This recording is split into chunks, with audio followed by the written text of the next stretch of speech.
Tem um outro número parecido com esse, parece até piada, mas 77% das pessoas odeiam fazer o que estão fazendo agora.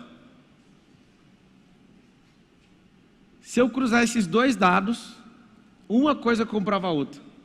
Porque na maior parte absoluta não vai ter como desvincular essas pessoas de um lado e nem de outro. Então, se eu cruzar essas informações para quem é analista, ou ter o perfil analítico, 77% das famílias estão endividadas. 77% das pessoas, não estou brincando, presta atenção nisso, vou abrir aqui para vocês verem. Eu já vi levantamentos em vários países e gira em torno de 70% a 80% das pessoas fazendo o que odeiam. Por que elas fazem? Por que as pessoas estão endividadas? Então vamos lá. Se 77%, que seja 70%, que seja 80%, fazem o que não gostam, logo elas não conseguem fluir, logo elas têm que se ocupar com algum prazer imediato para ver se tira essa tristeza de sua alma. O que faz uma pessoa consumir sem parar, ou desejar o consumo todo o tempo, mesmo não tendo a grana? É para repor alguma coisa emocional. Então tem gente que endividamento atinge 77,7% das famílias brasileiras, maior patamar desde 2010, diz Confederação Brasileira, que deve ser da indústria. Quando você vê isso aqui, o endividamento de 77% das famílias significa que você põe todo mundo dentro de casa na conta, então dá mais do que 70% dos brasileiros. Só que às vezes vai no nome de um só ou de dois, e não de todos os familiares. O que eu quero te mostrar com isso?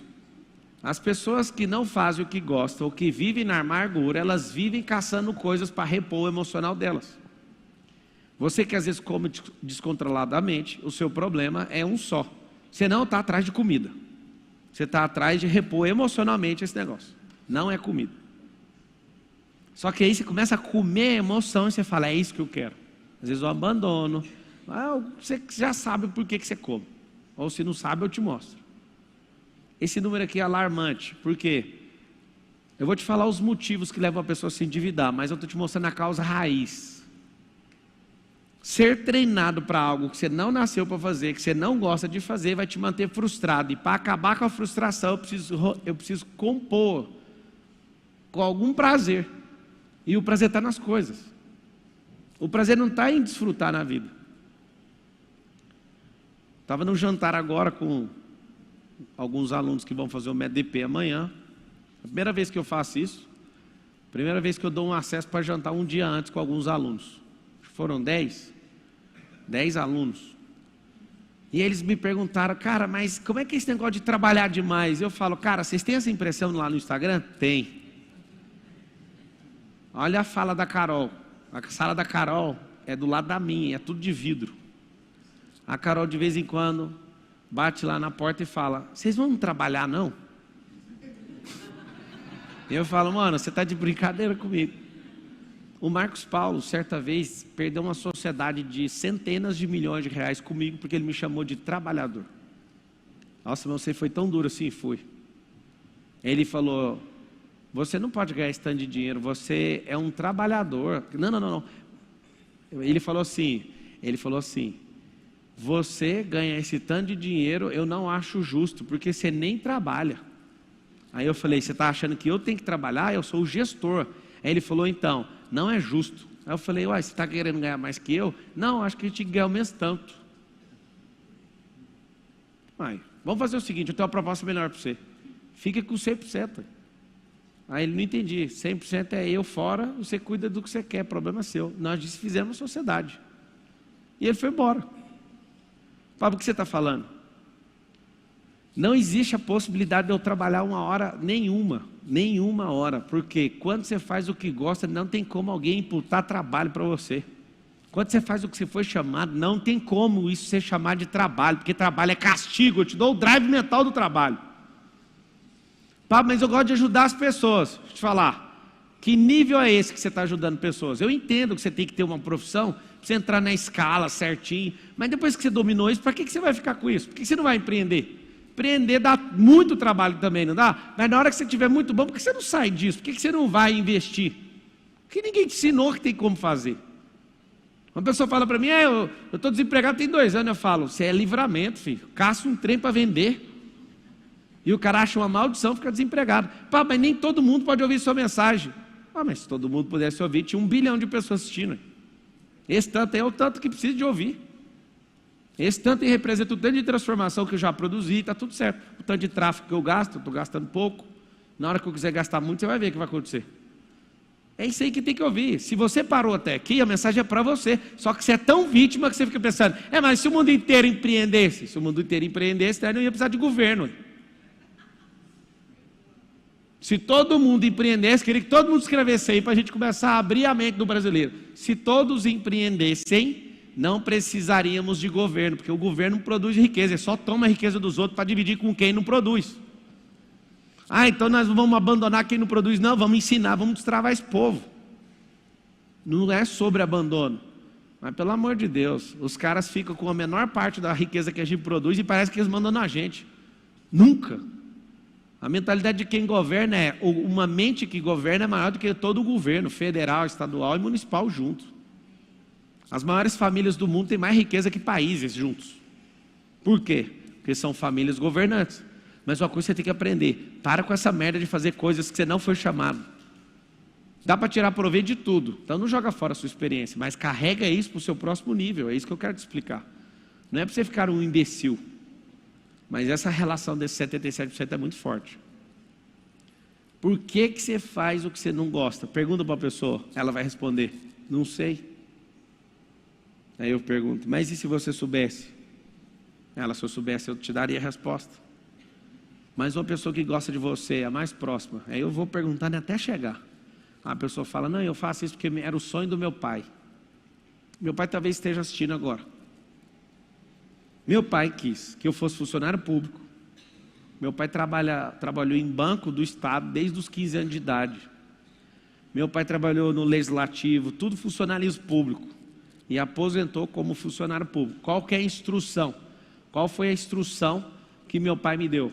Seja funcionário público. Eu vou dar um sintoma para você. Nunca comprei uma apostila para concurso. Nunca me inscrevi em nenhum processo seletivo para concurso público. Você é contra os concursos públicos? Não, não sou não. Aquilo ali é muito bom para a manutenção de um país. Quanto maior o Estado, maior a quantidade de funcionário público. Só que a mentalidade de estabilidade, ela é inexistente. Por quê? Ela é inexistente absolutamente porque estabilidade não existe. Eu quero todo mundo escrever assim, ó. Estabilidade não existe. Vamos pegar na Bíblia. 6.000 anos de história. Você volta na primeira página e vai até a última. Em nenhum momento é escrito. Pode ir, que vai ser desse jeito para sempre, vai dar tudo certo na sua vida. Só a gente se ferrando para cumprir o propósito. Só a gente sendo expulso, só a gente sendo perseguido. É cara dentro de cova de leão, é outro passando em fornalha de fogo, é o pau quebrando, é um pulando de cima de barco, aí pega o peixe. Que é isso aí?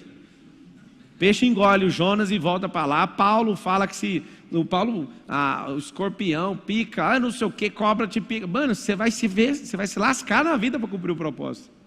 Se estabilidade existisse, Jesus não ia ser pendurado na cruz, moço. Se estabilidade existisse, Jesus não ia descer lá do trono para vir aqui na terra. Você está doido? Presta atenção no jogo. Aí a pessoa acha, não, eu vou ter estabilidade. Lá na Venezuela também tinha estabilidade. 40% da população era funcionário público. O que aconteceu? Quebrou o país. E aí, o que vocês vão fazer? Nada. Só tinha uma commodity forte, que é petróleo. O bairro do petróleo caiu pela metade. O maior produtor de petróleo da terra, talvez você não saiba do potencial da Venezuela. A Venezuela é 4 vezes maior que os Estados Unidos em produção de petróleo, e não sei quantas vezes mais que o Brasil, e é bem menor que o Brasil. Como que pode alguém que tem a maior reserva de petróleo da terra quebrar?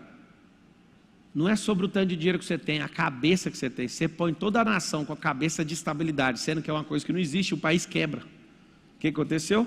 Tomou um revés, os papéis de petróleo não estavam valendo mais nada, os caras que não entendem de economia começaram a imprimir dinheiro, e as famílias hoje não têm nem papel higiênico. Eles usaram os últimos papéis moedas para enfiar para limpar o ânus. Sabe o que acontece? Não ter sabedoria vai fazer você entrar em jogos de pessoas que nunca questionaram isso. Isso vai fazer você ser infeliz. Meu pai estava com alguma maldade no coração dele? Não, foi isso que ele aprendeu. Você precisa ter estabilidade. Aí eu peguei outro caminho e fui trabalhar numa grande empresa. Aí comecei a ganhar um bom salário. Aí um dia eu falei para meu pai, pai, eu vou sair daqui. Meu pai quase chorou. Você não para com nada. Eu falei, e o que que tem? Você tem que firmar numa coisa. Eu fiquei 8 anos na empresa e não paro com nada, imagina. Trabalhei 13 anos de carteira assinada para os outros e não paro com nada. Você vê que é a visão de quem está buscando estabilidade. Tipo, os 8 anos é como se fosse 8 dias. Aí um dia ele falou, eu quero que você vá a lugares que eu não fui, eu quero que você seja médico. Eu falei, da hora. Só tem um problema, pai. Eu não quero o diploma e não vou exercer a profissão. Eu posso ganhar esse apelido carinhosamente, eu posso ser o dono do hospital. Aí, isso é arrogância. Olha que conversa de gente esquisita. Você tem que ser o médico, trabalhador, que não sei o que. Eu falo, não. Eu quero ser o dono do hospital. Aí ele olhava, eu lembro do olhar dele, era o olhar assim, a gente investe tanto numa criança, a criança fazer uma merda dessa. Aí meu pai vinha com outra, ele falava, você tem que ser político. Quando ele ia me visitar na Brasil Telecom, a gente se encontrava na porta. E se a gente ficasse 1 hora na porta, eu ficava com a mão estendida assim, 1 hora, de gente pegando minha mão. E aí, bate aí. Aí ele, por favor, vira político, você é bonito, você não sei o quê, você é famoso, você vai ganhar. Não é meu chamado, esse era meu papo desde pequeno. Esse não é meu chamado, pai, eu não posso fazer isso. Mas você não entende, todo mundo quer ser político. Pois é, eu não quero. Mas ninguém te conhece esse tanto de gente. Esse povo aí que você falar, eles vão fazer. Lá na Brasil Telecom, 2008. Eu falava, não fui chamado. Aí ele falou, você é teimoso, uma hora você vai obedecer. Você vai ser advogado no Tocantins. Eu falei, mas não estou entendendo. Eu era de Goiás, ele queria que eu fosse para Tocantins.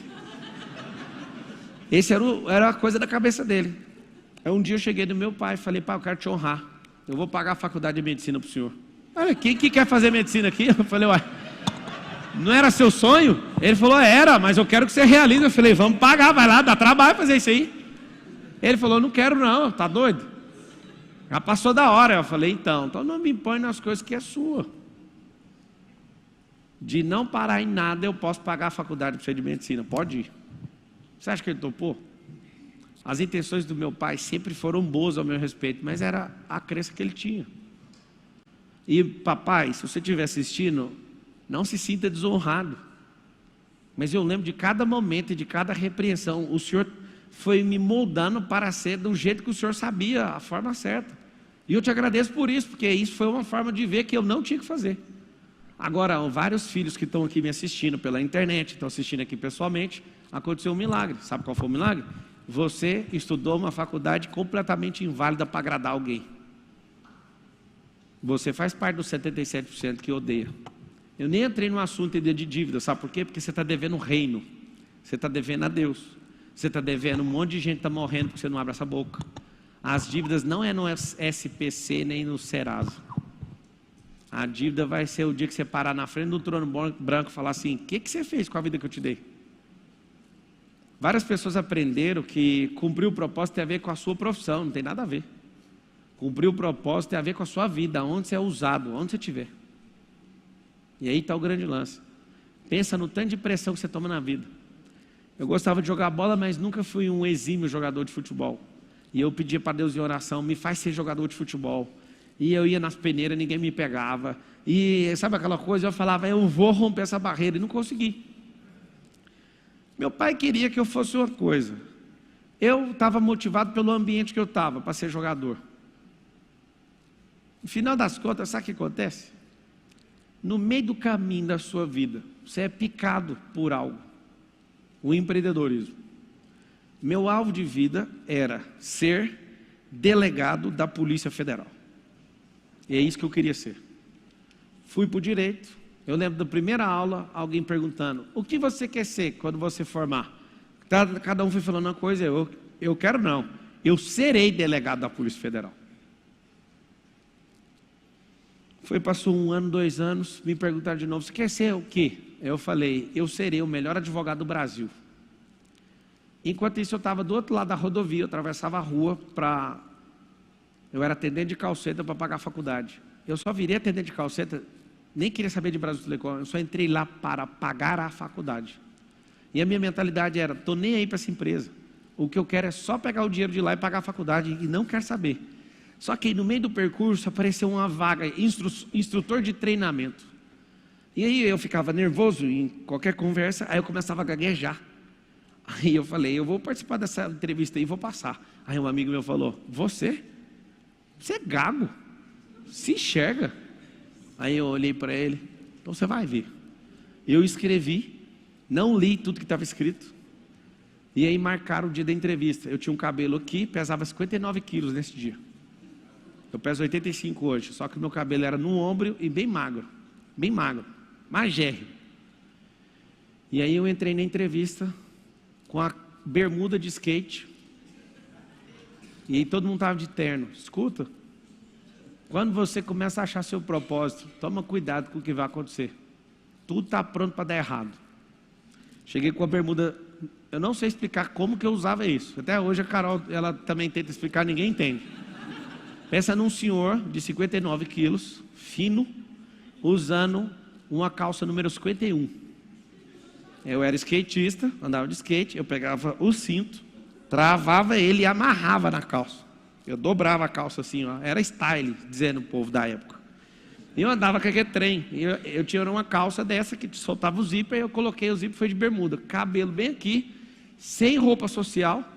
E aí a mulher me pergunta na entrevista, cadê sua apresentação de PowerPoint? Aí eu falei, tinha que trazer? Ela tinha. E eu, então deixa eu apresentar por último. Sentei, aquele povo me olhava como se eu fosse um mendigo. E eu falei, eu vou passar nesse trem. Aí foi, batia em um, batia em outro, batia em outro. E aí na hora que eu chego na minha apresentação, a cara de desprezo de todo mundo foi uma das cenas mais assustadoras que eu já vi. Mas eu não sei o que aconteceu. Eu esqueci de ficar gago. Meu coração explodiu naquela hora. Eu, sem apresentação, olhei e falei, essa aqui é a minha senha da intranet da Brasil Telecom, que é tipo um site interno. E eu vou mostrar o procedimento da empresa, porque eu sou atendente hoje e eu sei que os atendentes não seguem isso aqui, porque não tem treinamento. E eu vou contar para vocês por que essa empresa tem os piores resultados de Anatel e de qualidade do Brasil. Falta de treinamento. Você sabe por que o Império Romano governou o planeta? Treinamento. Você sabia que um soldado... E eu comecei a falar poderosamente. E eu falei, você sabia que o soldado romano tinha um escudo de 80 quilos, e esses caras iam para o combate com o escudo, e qualquer pessoa, até qualquer polícia do mundo não dá conta de carregar num combate um escudo de 80 quilos. Se você não sabe, 80 quilos é carregar eu na mão, no braço. E eles eram treinados para isso. E é isso que nós temos que treinar a Brasil Telecom. Nós somos uma companhia de 100 e tantos mil funcionários, antes de juntar com a Oi, que depois virou 200 mil. E isso e aquilo. E esse povo ficou tudo assustado, eu assustado, e ninguém entendeu nada. E eu olhei no olho das pessoas, ele é um instrutor. Completamente demodê, roupa errada, cabelo errado, sem apresentação, tudo errado. Pablo Marçal foi aprovado para instrutor. Na hora que isso aconteceu, eu fiquei lembrando da fala do cara, não, você é gago. Daquele dia em diante eu esqueci disso. Eu ficava nervoso e me reduzia e gaguejava. Eu esqueci, eu fiquei muito puto de não estar com a roupa certa, de não estar com a apresentação. E aquilo foi me deixando numa situação, aquele povo me olhando com cara de mendigo. E aí eu olhava para aquilo me deu um fervor dentro do coração e eu virei uma máquina para falar. Virei instrutor. Sabe o que aconteceu? Ali eu descobri um propósito e não um cargo. Quando eu comecei a dar instrução para pessoas, eu olhava para elas e falava, ninguém acredita numa pessoa dessa, eu vou fazer essa pessoa passar porque tinha uma prova depois de estudar, né, quando você treinava a pessoa, e muita gente ficava pelo caminho. E aí comecei um movimento. Certa vez um diretor da companhia chega e fala, infelizmente não vai precisar desse tanto de gente que está sendo treinado, nós vamos pegar as 2 turmas do instrutor novato e vamos demitir, sumariamente. Era perto do Natal de 2006, e aí ele me chama e fala, você é um cara legal, a gente gosta de você, mas as suas 2 turmas vão ser demitidas. Aí eu falei, por quê? Ele, vou falar real para você, que você é um cara gente boa, você é o mais fraco dos instrutores, você é novato, então a gente vai mandar a sua equipe embora por causa disso. Aí eu falei, posso falar? Ele pode, me dá uma semana, já que eu sou fraco, em uma semana eu vou treinar, dá essa mesma semana para todo mundo, aplica uma prova para todo mundo, não é muito mais sensato você colher os melhores colaboradores? Aí esse diretor olhou assim para mim, sensato? Eu gostei dessa palavra, então vou fazer desse jeito. Juntou todas as equipes, eram mais de 30 equipes em treinamento, e eu era o novato. Cheguei na sala outro dia e falei, quero contar algo para vocês, todos vocês estão sendo demitidos, vão passar o Natal demitidos e não vai ter dinheiro na casa de vocês e esquece peru de Natal. Esse povo começou a querer chorar dentro da sala, eu falei, mas tem uma coisa, a salvação chegou. Se vocês chegarem mais cedo, ficar mais tarde, parar com molecagem, entender o que eu estou ensinando, eu vou dar a minha vida por vocês, e no final de uma semana vai ter uma prova, eu não esqueço disso. E o Natal de vocês vai ter peru, vai ter os cambal, vocês podem fazer o que vocês quiserem. Só que se vocês não levarem a sério e não estiver aqui no horário que eu falar, e se vocês ficarem enchendo o saco, eu não vou dar meu melhor. Vocês podem dar o melhor? Aí já está querendo chorar, o povo. A gente vai dar o melhor. Então tá bom. Por uma semana eu treinei essas pessoas, a única coisa que eu respirava era esse povo. E um monte de gente tapada. Um monte de gente que nem entendia, era suporte técnico.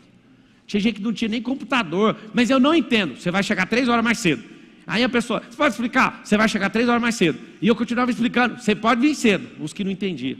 Aí chegava, eu me comprometi, matei uma semana de faculdade para ensinar essas pessoas. E o resumo da ópera era, eu tinha 2 turmas, eram 30 a aplicar a prova, mas eu não perdi um aluno, um único aluno. E todos os tapados chegavam 3 horas mais cedo. E eu falava, você vai entender o que é um hub, você vai entender o que é um switch, você vai entender o que é DNS, você vai entender o que está dentro desse troço. E com muito carinho, e a pessoa continuava tapada, eu falava, você vai ficar para depois do horário. Eu não sei de onde eu tirei essa técnica, eu ia dar na aula, e eu via a pessoa realmente, sabe o que é tapado? Tapado é como se fosse uma casa que alguém prega uma madeira, sabe uma chapa de madeira na janela, lacra a casa, isso é uma pessoa tapada, não é que ela é burra, ela está tapada, tampada, não tem luz, não tem acesso, ela está fechada, igual vários de vocês que eu estou vendo aqui. E a melhor parte da vida é você rir disso, que é o máximo que você pode dar, porque talvez não era nem para entender o que eu falei, mas significa que alguma fresta abriu, a luz está entrando. E aí você fala, o que ele falou? Não sei, tem um monte de gente rindo. Ah! Os tapados chegavam 3 horas mais cedo. Eu ia destampando as janelas, as portas. Quem não entendia, eu falava, você vai assistir o treinamento normal, que era de 8 horas, você vê o que eu fiz. Quando acabar a carga horária, você fica para depois. Aí eu ficava falando individualmente. Eu dou conta de carregar isso por resto da minha vida com muita honra. Nenhum tapado se perdeu. Você sabe o segredo? O professor que sobe num palco, numa sala de aula e entra para dar aula, ele é um idiota. Ele tem que olhar para as pessoas e sentir um sinal delas, se elas estão progredindo ou não. Eu confesso para vocês que eu descobri o nome dessa palestra agora. E não há uma única anotação, vocês podem investigar meu celular. Não sei absolutamente nada que eu vou falar, depende do olhar de cada um de vocês, por isso eu fico olhando para todo mundo. E se eu ver que vocês estão fechados para um lado, eu falo, deixa isso para depois, vamos por aqui. Quando eu estudei teologia, as pessoas falavam assim para mim, você é obrigado a fazer um roteiro da pregação, e eu falava, protesto. Aí a pessoa fala, o que é bonitão? Por que você é o único da história do mundo que estuda teologia que não vai fazer um roteiro, um esboço o nome? Bonitão, por que você não vai? Eu falei, posso falar mesmo? Pode. Jesus nunca fez um esboço. Jesus chegava, olhava para a pessoa e falava aquilo que ela precisava de ouvir. Então eu me recuso. Pode me reprovar porque eu não vou fazer. Mas está na prova, pode reprovar. Eu não vou fazer. Eu vou no lifestyle, no freestyle. Na hora que você me falar, eu faço a mensagem na hora falando. Mas não vou criar esboço e trazer para vocês aqui não. Eu não acredito nisso. Eu acredito em vida, e vida não precisa de armação teológica nem técnica para isso. Por isso que eu nunca repeti uma turma do MEDP e nunca repetirei. Porque nunca são as mesmas pessoas. Bingo. Por que acontece isso? Eu descobri como que o coração funciona, como o cérebro funciona. Por que você é endividado? Porque você não tem uma mentalidade de produtor nem de desfrutante. Aí você faz o quê? Você precisa de repor pedaços da sua alma que caiu pelo caminho com coisas. Aí você prega com adesivo, com silver tape. E você vai adaptando a sua vida. 80% do país é endividado. Porque um governo comunista não ensina desde pequeno a fazer o quê? Investir, a administrar a riqueza, a potencializar a receita. Esses caras acabaram de voltar, o que eles fizeram? Estava lá no programa, Tem educação financeira. O que eles fizeram? Remove. É mais fácil dominar você endividado. É mais fácil dominar você na miséria. É mais fácil dominar você na sua ignorância. Você fica refém. Isso aqui, alguém planejou desse jeito. E outras pessoas, se vocês me perguntarem no ambiente individual, eu falo, ó, esse político, esse é o mentor desse cara, esse político é esse político é esse, e todos eles fizeram um pacto. O pacto de manter a miséria na nação mais rica da terra. A minha indignação é que você sabe o nome de um monte de artista de Hollywood, mas não entende os ministérios do país, que são as riquezas que a gente carrega. Você sabe o nome das músicas badaladas que tocam o tempo inteiro, mas não sabe aquilo que foi chamado. Você sabe coisas que são completamente inúteis. É por isso que vai viver endividado. Você bate palma para BBB, mas quem é educador, você mete o pau. Você é o primeiro a pegar o teclado e ferrar os outros que querem ensinar. Ah, o vendedor de curso. É claro que tem que vender curso e o país não ensina. Eu vim de escola pública, eu sei o que eu estou falando. Sabe o que acontece? Você quer acabar com a dívida, mas a dívida não é o dinheiro que você deve no banco. A dívida é o que você deve para Deus. Deus te chamou para uma coisa, você fez outra, e o que você pegou para fazer você não gosta, e ferra os da sua casa, e ferra quem está em volta, e ferra uma geração inteira. Tudo porque não entendeu a identidade e o propósito. Como é que sai das dívidas? Aí colocaram aquela palavra lá, agora. Fala com a boca assim, ó, dívida é um estado emocional. E eu olho para a pessoa, quando ela está nesse estado, ela não acredita que dá conta de sair. E aí tudo começa a ficar ruim. E o pavor, a taxa de ocupação com assuntos que não fazem sentido, faz essa pessoa cada vez mais afundar, cada vez mais nas dívidas. Primeira coisa que eu quero desvincular da sua cabeça é que tem um tipo de dívida boa e qualquer outro tipo é ruim. Anota aí o código da dívida boa. Dívida de alavancagem. Dívida de alavancagem. Se a dívida é de consumo, é de idiota. O jogo foi desenhado para você ser sempre um idiota, sempre ocupado para fazer isso. Você vem da sua casa, talvez você nunca percebeu, mas você fala, vou me informar, te ensinar a se manter informado, sim ou não? Desde 2016, eu não assisto, eu não leio nenhuma reportagem. Eu estou abismado de fazer o que eu nunca fiz, que é abrir enunciado aqui para ler isso aqui. Porque você respeita isso. Várias pessoas, quando eu falo uma coisa, falam, de onde estão esses dados? Então abra aí, porque o cara não acredita em nada. Mostra que a CNN escreveu, que a sua fé fica maior. Se eu mostro a Bíblia, você não acredita. Mas se a CNN falar, você acredita. Você foi doutrinado para ser bobo desse jeito. Mas vamos lá. Não, a CNN falou, beleza. Aí aquilo você acredita. Se eu falar a mesma coisa, você fala, não, ele está viajando, não é desse tanto aí não. Pera aí. Está escrito aqui, ó, olha lá na Bíblia. O rico domina sobre o pobre, quem toma emprestado é escravo de quem empresta.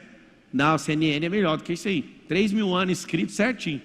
Não seja como aqueles com aperto de mãos, empenho. Isso aí eu já li esses versículos, está repetido. Está faltando uma sabedoria aí para caçar os versículos.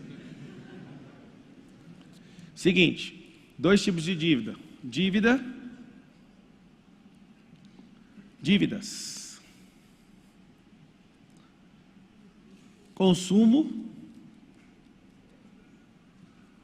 versus alavancagem. O que é uma dívida de alavancagem? Por mais que tenha juro, o que eu estou comprando vai aumentar, vai repor a compra e vai me fazer prosperar. Vamos lá, pegar um iPhone aqui, ó. Pega esse iPhone. Eu tenho que andar com iPhone, porque a turma que eu ando, todo mundo tem iPhone. Comprou um iPhone, dívida de otário. Consumo. O que você ganha com isso? Nada. Por quê? Porque você já anda com essa turma. Você já está nela. O celular é só para você ser aceito, mas você já está lá, ué. Dívida de bobo. Agora, vamos pegar essa máquina de fazer dinheiro. Isso aqui chama máquina de fazer dinheiro para mim. E tem que tomar muito cuidado, porque ela também toma dinheiro. Como que ela toma dinheiro? Vou fazer aqui a cena que você faz todo dia. Vou abrir o Instagram. A cara.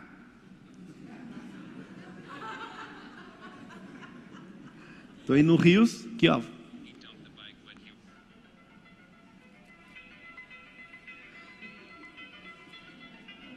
Eu tenho que comentar. Aí fala, não, esse não tá bom, vamos para mais um. Nossa, olha esse negócio.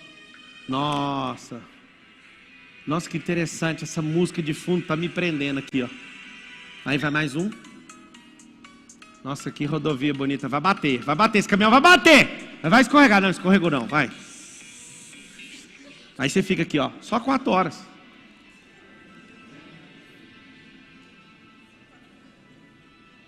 E faltava 5 minutos para...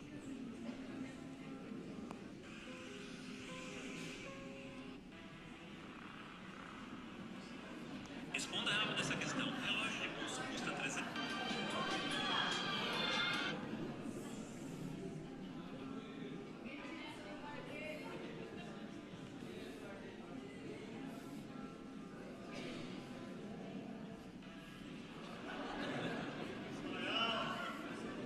Hoje é o dia de past continuous or past... Nossa.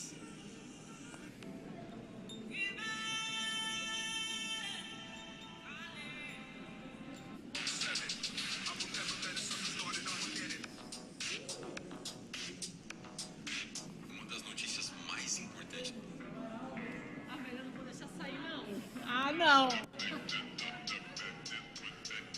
E aí?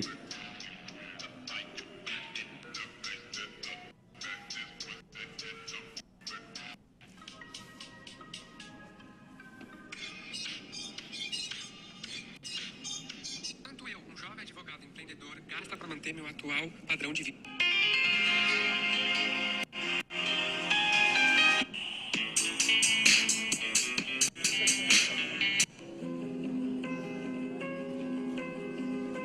Como era o dia do casamento na Bíblia, tinha até um momento que as...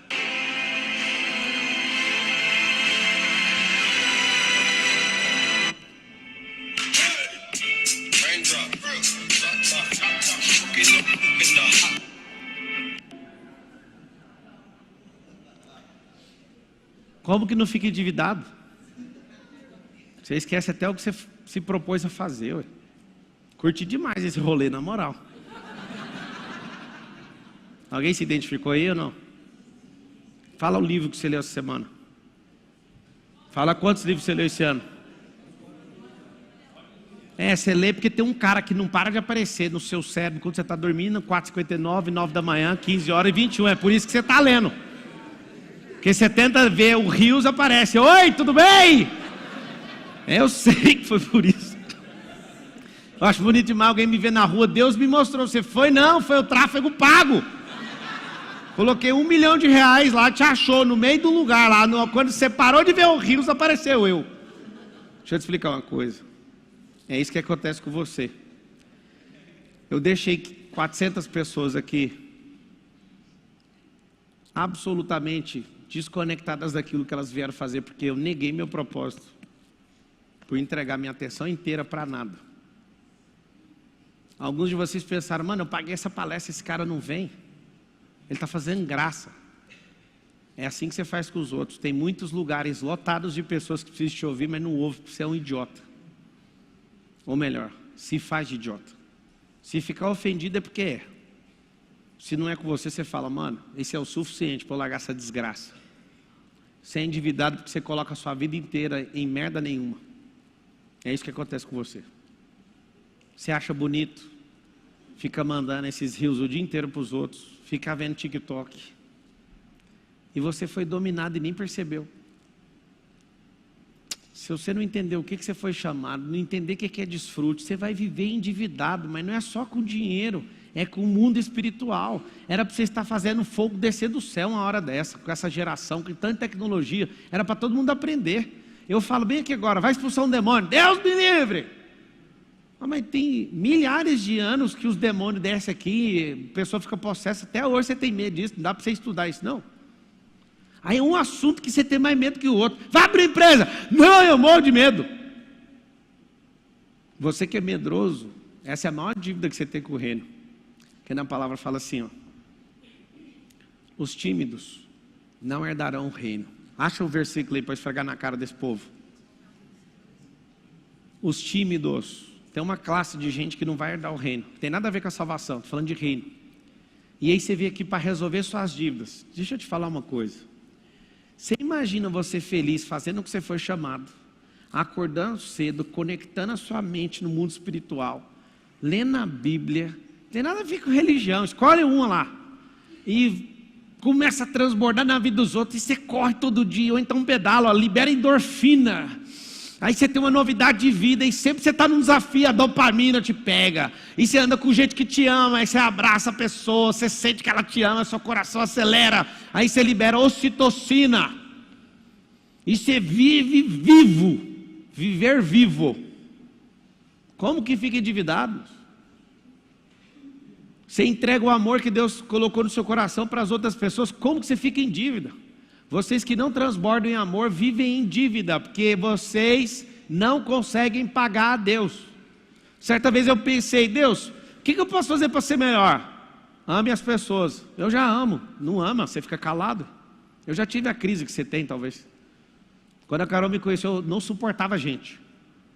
Eu achava o seguinte, ninguém quer fazer nada, ninguém ama a Deus dentro da igreja. Eu falava, não quero contato com esse povo. Eu era muito machucado. Era só gente hipócrita que conversa para lá e para cá. Eu vou gastar minha vida com Deus e não quero saber de gente. Aí um dia, eu percebi, isso é um engano. Eu fiquei alguns anos desse jeito. E eu lembro da Carol orando, ai, que ele gosta de gente. Eu estou amarrado em nome de Jesus, eu não gosto, não quero saber de gente nenhuma. Sabe o que acontece? Você vai ficar em dívida com aquilo que Ele te chamou. É um dia sincero no meu coração, eu falei, Deus, não faz sentido eu gastar minha vida convencendo os outros para ser seu amigo, que se virem. Aí o Senhor falou assim para mim, me paga então. Aí eu não entendi isso. E eu fiquei buscando o que era o amor na profundeza, aí Ele falando, me pague. Você dá conta de me pagar? Não tem como pagar a Deus. A única forma que você mantém recebendo fluidez do Espírito é transbordando na vida de outro. Eu sei porque você está deprimido, não sai nada daí, ué. O primeiro sintoma de um rio quando é cortado é que ele vira represa. A represa vai baixando a água e vai baixando a água até virar lama. Depois você tem que escavar poço. Você vai beber só lama dali para frente. Aí quando eu falo, solta isso, você começa a fluir naquilo que você foi chamado. O rio começa a limpar e aí volta a florescer, tudo em volta. E o mais bonito do rio, quando a água é liberada, é que os peixes sobem. Meu Deus, aprenda isso. Dívida é o seguinte, você fechou um canal de energia, você não entendeu para que serve isso. Outra coisa é aquela dívida boa, chamada alavancagem. Pega direto no Apocalipse lá. Apocalipse, abre direto na Bíblia, 21:8. Sabe o que acontece? Você foi doutrinado para ser bem informado. E aí você trabalha um dia inteiro, entra no seu carro, fica 1 hora no trânsito ouvindo rádio e alguém está lá te informando tudo o que você não precisa. Porque as informações é para mudar seu estado emocional e não fazer você prosperar. O dia que eu peguei esse código, eu falei, não leio mais nenhuma notícia. Estou achando estranho eu ler essas notícias aqui para vocês. O Marcos está colocando e falou, você gostou? Pensando na forma que você respeita a notícia, está interessante, eu posso continuar, ler o enunciado. Desde 2016, está fazendo 7 anos que eu não leio uma notícia. A televisão está completando 10 anos agora em julho. 10 anos que eu não assisto televisão. Por quê? Porque fala com a boca assim, ó, informação muda a emoção. O que eu fiz de exceção para virar uma máquina de entrevista? Ano passado eu tive que abrir uma janela de exceção, porque eu estava sendo entrevistado por esses veículos, então eu tive que estudar notícia. Aí eu tive que parar. Isso foi contra os meus valores, que eu falei, isso aqui não existe, mas como é que eu vou para o debate presidencial, sem saber as bobeiras que eles falam? Então, eu tive que engolir isso com farinha. Então abri uma janela, estudei pra caramba, e eu percebi, não acrescentou um côvado na minha sabedoria, ler nenhuma notícia. O dia que você descobrir que a sua sabedoria não vai aumentar nem 1 milímetro por lê-la, você vai falar, para que terminar a notícia que eu comecei a ler? Isso vai ficar te abalando o tempo inteiro. Você senta depois de um dia poderoso, destruidor, e aí era para você ficar com seus filhos, você senta e vai assistir o Bonner, e aí vai vir a manipulação daquele canal de televisão, e aí você fica lá naquilo, seu filho quer um tempo, você fica lá. Essa é a dívida que você não entendeu. Quando seus filhos ficarem mais velhos, vai parecer impagável essa dívida. Você vai ter dores de parto, de ver que seus filhos não são aquilo que Deus chamou, por culpa sua. Aí você vai ver o preço. Você vai ver o preço de ser inútil. Vai doer no seu peito todo dia. Depois de 20 anos, que foi o tempo que você teve de destruir, os 80 anos depois dessa pessoa é de ser inútil. Mas está assim de geração em geração, o que você tem com isso, né? O que você tem que fazer numa noite como essa? Ficar revoltado. Essa aqui é uma máquina de fazer milhões. Não por vanglória, mas conhecendo o mercado, a minha conta do Instagram é a mais cara do Brasil. Não é a que tem mais seguidores, mas é a conta que mais rendeu dinheiro no Instagram até hoje. Sabe o que acontece? Eu não posso usar esse negócio para a minha vida. Eu não vejo stories nem da minha esposa, eu não vejo stories do Marcos Paulo, eu não vejo stories de ninguém. Sabe por quê? Porque eu escolhi que essa máquina é uma máquina de fazer recurso, e não de pegar o principal recurso que eu tenho e jogar fora. Eu não uso. Vocês ouviram o que eu falei? Sabe o que você tem que fazer? Você tem que fazer o seguinte: você tem que olhar e falar, eu preciso aprender algo. Aí você segue até pegar o algo que você quer. Pegou, segue sua vida. Agora ficar vendo fofoca dos outros, vendo gente que não produz. Pablo, e por que você não segue os outros? De verdade, se você tiver alguém que carrega o que eu não tenho, eu vou seguir. Só que eu estou dedicado, tem 15 anos fazendo isso. Você começou agora talvez, ou deu um devaneio ano passado e parou. Agora a maioria das coisas que você quer ver é lifestyle. Você quer ficar assistindo o que o fulano está fazendo. Deixa eu te falar, se não há algo de bom para você crescer na vida, não faça. Várias vezes eu quero pegar meu celular e falar assim, eu vou aqui agora contar o que eu estou fazendo. Eu falo, mano, eu preciso fazer esse povo sair daí. Quem aqui já viu vários stories eu falando, depois desses stories é para você sair? Vocês já viram ou não? Eu falo os stories para ver se liberta. Mano, vê esse e sai. Terminando a live, terminou de ver essa live, sai daí. Por quê? Porque uma live boa, vem uma outra merda, vai anula aquilo que é bom. A ferramenta corta para os dois lados.